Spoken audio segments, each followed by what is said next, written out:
Shalom, shalom. I am Moray Amir Ryder, and I just want to talk to y'all for a quick second. You ever say something to someone and it does more harm than good?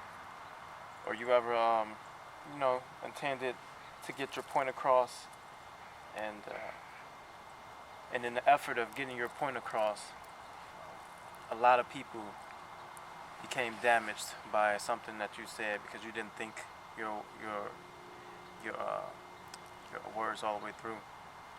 One of the things I want to talk to y'all real quick about is the importance of the sowing seed concept. There was one day in the fall when it was still hot here in Georgia, and my children, we end up having. I used to give the goats sunflower seeds. It would be sunflower seeds that didn't have the shells on them. Is how I began to teach them at the sound of the bottle shaking to follow me, and I'll feed them a little bit. I'll shake it. They know what it is, and then they'll end up getting them to come into their pen. So it was my method of training them. Then one day we ran out, and I had someone else go pick up some sunflower seeds for me, and they ended up grabbing the wrong seeds. These are shelled. They're not. They don't eat these. They don't like these. But the message wasn't passed along. Someone went to feed the goats, and they tried to give them some of these shelled sunflower seeds. And in the process, the goats knocked their bucket over. I believe that's how it went. Goats knocked their bucket over. The sunflower seeds went into the ground, and no one thought about anything. About a month later, we were walking. I'll speak for me. I was walking around. I was just letting the female goats out, and I walked around and I saw these weird-looking plants that was growing here. They were growing in this region right here. You can still see. I know I just dropped some, but you can still see some sunflower seeds that never took root. But I seen these weird plants growing. I'm like, what is going on? So I examined, I investigated the ground. I'm like, wow, those sunflower seeds just sprouted up. Like, I didn't have to do anything. As they got dropped on the ground. They weren't even buried, but they sprouted. And it caused me to think about what happens. Raise up. It caused me to think about what happens when we're not careful with our words. And you ever heard of the concept of collateral damage, where like we do a lot of arguing on Facebook in this community, and it's quite sad because the concept of reaping and sowing just is universal. And when you're sowing a certain type of seed, is going to produce after that kind. And so I see this stuff happening all the time on Facebook. It's always some debates. It's always some drama. And a lot of us have people who are not from our community. A lot of us have Christians. A lot of us have different types of people on our pages, and we wonder why we're looked at a certain way. It's because we're not. Well, one reason is because we're not careful with the things that we say. We're not careful with what comes out of our mouth. This concept of reaping and sowing will always exist. It says it in the text that seed time and harvest will always exist. It would never cease. So if we continue to be reckless in sowing seeds, just whether it's with people who you know, if you just continue to be reckless with sowing seeds, something's going to take root, and something's going to sprout from that. And you have to remember that we were made from the ground. We were made from this. Not this grass, but we were made from the ground.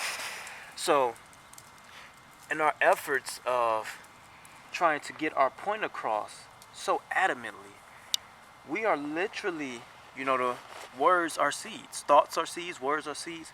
And in our effort to get our point across, we are literally sowing seeds into people. People who are made from what?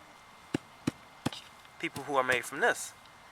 So that concept, of seeds being words, or seeds being thoughts, and we're uh, injecting people with these seeds and these thoughts, and it's no wonder why people suffer depression, because they've been given these seeds.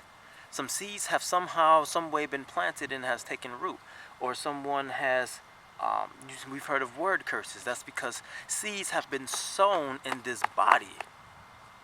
Seeds have been sown in his mind, in his soul. So we have to be more careful with how we operate, because the soul doesn't care. All it does is just, it's there.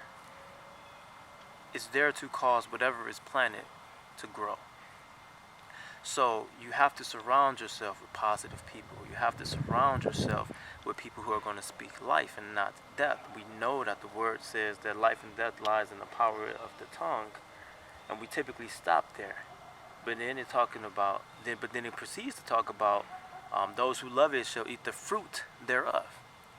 Life and death lies in the power of the tongue, and those who love it shall eat the fruit thereof. This concept will not end. It's everywhere.